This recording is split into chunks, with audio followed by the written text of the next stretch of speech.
Another edition of Beat the Closing Number presented by thelines.com. My name is Eli Hershkovich. You can follow me on Twitter at Eli Hershkovich. My co-host is Nuwwarah at Nuwwarah on Twitter. Very simple, both of our handles. And you could also follow the Lines on Twitter at the Lines US. Breaking down a few baseball games today, 2 bets for Mo and 1 discussion point.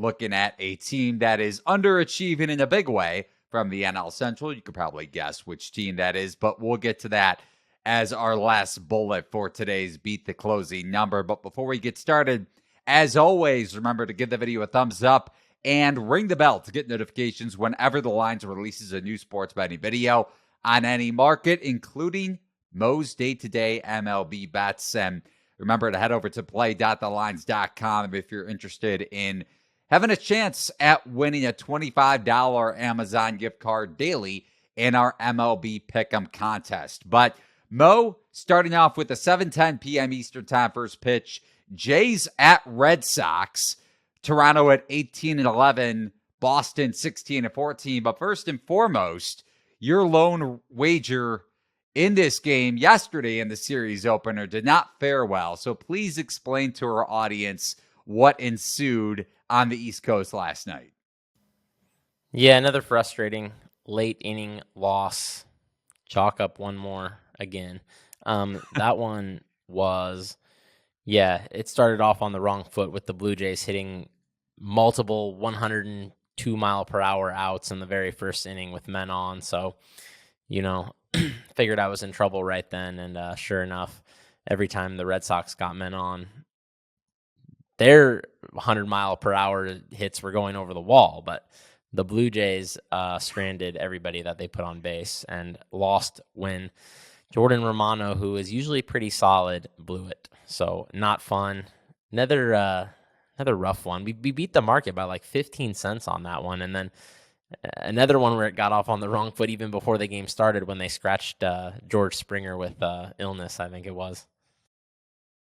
If you're not going to be ready for the baseball grind and taking Mo's bets and then shoving them back in his face when they lose, please remember that variance is a massive part of sports betting. So again, just be wary when you're tailing anybody's bets. Mo is one of the best handicappers I've ever been around, but just remember that, as you don't want to get into a situation where maybe you're chasing because you're upset about a loss like that happens in the bottom of the ninth inning when Toronto was, like Mo mentioned, up late or at least tight with Boston in the final innings. But looking at today's contest, the second leg of this series between the Jays and Red Sox, Toronto is around a -140 favorite, got steamed up just a tad from where it opened at last night. The best number on the Red Sox is plus 118 on the money line. Remember to head over to thelines.com if you want to get the best of the number on any money line odds or run line, total, whatever it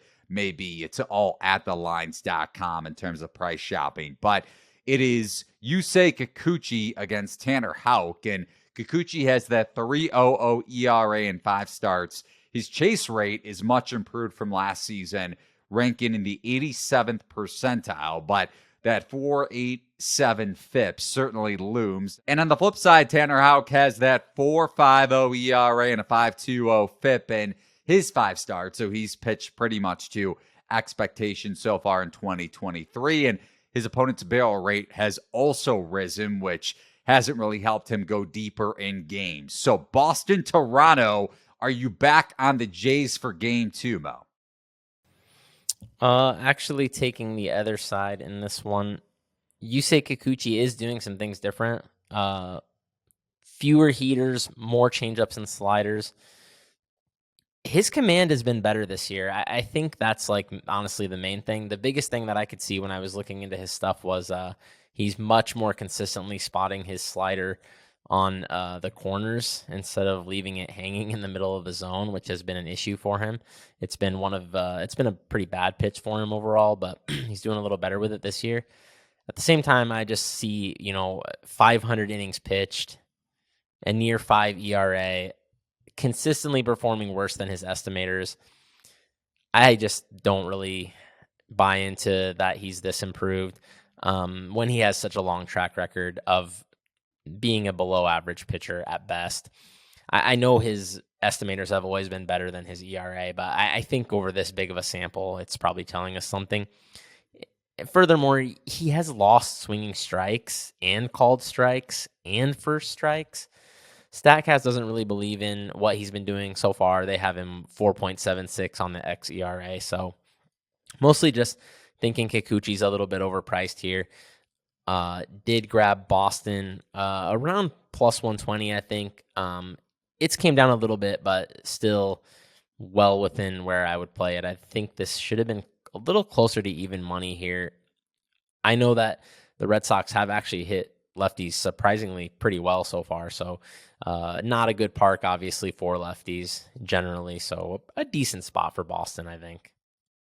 And as bad as that loss was for you last night, Mo, I don't think it was worse than what happened for Yankees batters. Domingo Germán gets pulled with less than 100 pitches, allowing a base runner in the top of the ninth, and then Cleveland subsequently goes on to win the game 3-2, scoring 3 runs in that frame once Germán went out. Granted, again, he did allow that base runner, but they were doing nothing offensively the entire game. So not a great night if you were backing a couple of AL East teams, speaking of the Jays and the Yankees. But over to the Midwest, Mo. 7:40 p.m. Eastern time. First pitch, Baltimore at 19-9 at the Royals, 7-22.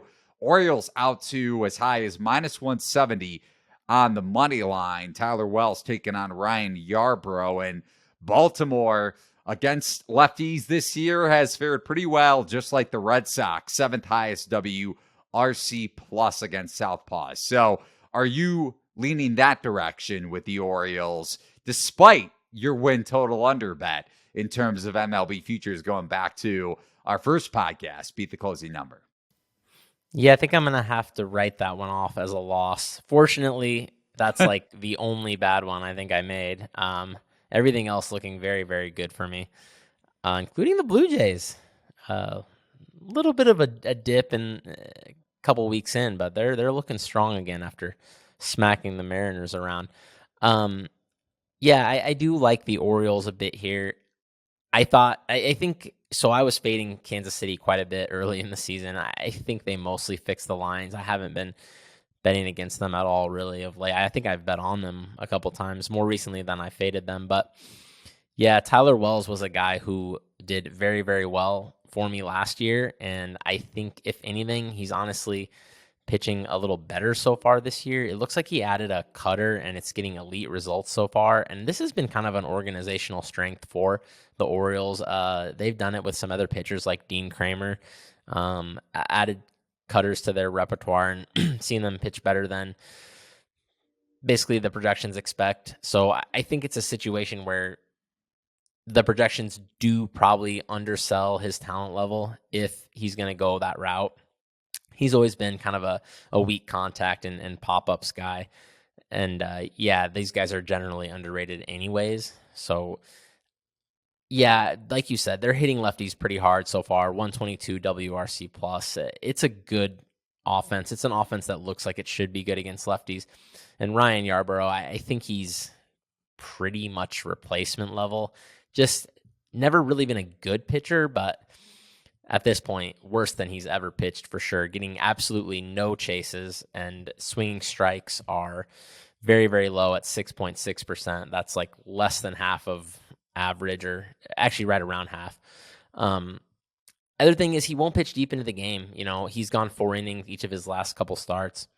And then that means you're getting 5-ish, maybe more innings out of a Royals bullpen that it has good strikeout numbers, but 5.26 ERA, 4.56 FIP. They've really, really struggled to manage contact, which really in that park too, when you have that home park, it's not a very good sign, since that's usually friendlier for pitchers, and it hasn't been, you know, it's been cold weather and such early in the season. Like, should be able to manage contact in that situation, and it hasn't really been happening. So it's not a bullpen I believe in, really, in terms of when I see the names in that bullpen. It's not a a group that I think has a very high true talent level. So yeah, the market does agree with this play. It looks like it has been coming up, but there was still a minus 157 at Bet Rivers if people have an account there. I don't know if I'd really go past minus 160 on this one. It's already getting a little thin at that point, but there was a minus 155 on DraftKings this morning that I managed to grab. So if you can get anything close to that, it's probably okay. And as always, we mention that if you want to get the best of the number with Mo, again, tail responsibly, but head over to the lines.com Discord channel and you can get the free link to our free Discord. We are not charging for picks, whether it's Mo's baseball bets or the like. So head over to the lines.com if you want to join our Discord channel and check out Mo's baseball bets in real time. By the way, I kind of mentioned this as a joke earlier in the season on one of our first few daily episodes, but Jorge Mateo has been one of the best bats in this Orioles lineup still. 347 average, 6 home runs, 17 RBI, and a 1.062 OPS. So not only one of the best bats for Baltimore, but one of the best shortstops in baseball defensively too. So something to note there. He and Rutschman carrying Baltimore, and obviously this offense overall is carrying a Orioles team that doesn't really have the best rotation, which was a big part of your handicap when it came to their win total under, which made a lot of sense. But last game I want to discuss, it's not among your baseball bets today, but 7:45 first pitch in St. Louis. The Angels at 15-14 at the Cardinals. St. Louis is in the cellar at 10-19, off to their worst start since the 70s. And the average baseball bettor, Mo, will look at today's baseball lines and say, why are the Cardinals, who are just about 10 games under 500, a minus 130 favorite against an above average Angels team? Not just record-wise. You thought they were an underrated candidate to potentially finish first in the AL West. Steven Matz, too, you couple the record with his individual struggles are over a 6.3 ERA, I want to say, against Patrick Sandoval, the lefty for the Angels, fellow southpaw, and St. Louis actually as high as plus 390 in the NL Central Futures market. So despite all that, I just want to preface that before you go, the Cardinals have hit lefties once again this season very well, but their bats struggled in LA. Jordan Montgomery pitched very well on Saturday night, and it didn't matter. And Nolan Arenado is at the forefront of the Cardinals' offensive struggles. So I guess twofold here. What do you make of the line here for Cardinals and Angels in their series opener? And we've been touching on it for the most part over the first month of the season. When is the right time to buy on St. Louis long-term, if there's going to be a time to buy on this team? Yeah, I couldn't imagine it's going to get any worse for St. Louis, to be honest. So this far below 500. I mean, but this team does have talent. We know it has talent. This could certainly be a Washington Nationals 2019. I think it was. But the pitching is so, especially starting rotation. I mean, they have a better bullpen than the Nats that year started off with. But this rotation, man, I mean, I agree, and I would love for that to be the case, considering we both kind of had that thought process right now with the Cardinals. But that was Max Scherzer. That was Steven Strasburg before all the injuries started to pile back up again. And who was the last starter? Then it was a three-headed monster for the Nats that year. Yeah, the Nats, that was back when Patrick Corbin was still good too. Corbin, so yes. They had a lot of good players, no doubt. This St. Louis team does have a lot of good players as well, but yeah, they just haven't been performing up to. I think, man, when I see stuff like what happened with that manager and Tyler O'Neill, that honestly makes me wonder if there's it's crazy to say this about the Cardinals, but like a clubhouse problem there when that's been like one of the best organizations for so long. I mean, no Molina. Yeah, no Molina, but they still have a lot of veterans. It's basically all veterans, and Adam Wainwright's still in there. I mean, I know he's not playing, but he should be back soon. I've always thought Steven Matz was a pretty solid pitcher, but he's a guy who has underperformed his peripherals. So that's basically what's making me kind of I do believe in the numbers that he is solid, so I do have this line pretty close, but it was, if you can get like plus 120 on Angels, which I think there was at Bet Rivers this morning, I think that's probably okay. I had Cardinals as being a little overpriced in this matchup, but it is two very strong offenses against lefties, and the Cardinals just have so much of a better defense and probably a better bullpen than the Angels, Right, especially that's what I was going to say. with Jose Quijada. I think just went on the IL. He's been one of their better arms, actually, for the Angels, so it's even getting worse. So I know the Cardinals' pen hasn't been good either, but it's still better on paper than what the Angels are rolling out there. And like I said, they have so much of a better defense. The Angels' defense is pretty terrible. They were booting balls when I was watching them the other day. Just, it's, they just have a lot of power, but the Cardinals pretty much do match up with them bat for bat. So I do think they should be favored, just not quite this big of favorites. And you go back to variance, and it's kind of what we started out the show with, talking about the Jays and Red Sox game last night and bullpen variance overall when you're betting on Major League Baseball. But the Cardinals have had a ton of negative variance go against them. Now, that can be twofold. It doesn't necessarily mean that a team is going to rebound from that. Like the generic way that some bettors, and granted, I used to do this when I was starting to get into NFL betting and do it more so than I was initially when I was solely betting on college basketball when I got into the space, looking at one score game results, right? And say, okay, well, a team fared, they were 3-7, let's say, in one score games. That's naturally going to flip the next season. That doesn't necessarily mean it's going to translate into positive variance despite potentially roster turnover. And you think about the roster turnover that the Cardinals have undergone this year. We brought it up with, or at least I brought it up with Yadier Molina. Now Wilson Contreras, who is a much worse pitch framer, and the grades are starting to come in. And let me tell you, Mo, they aren't pretty. And then you think about the defensive issues that we saw last week from a pretty sure-handed second baseman in Tommy Edman, also plays short.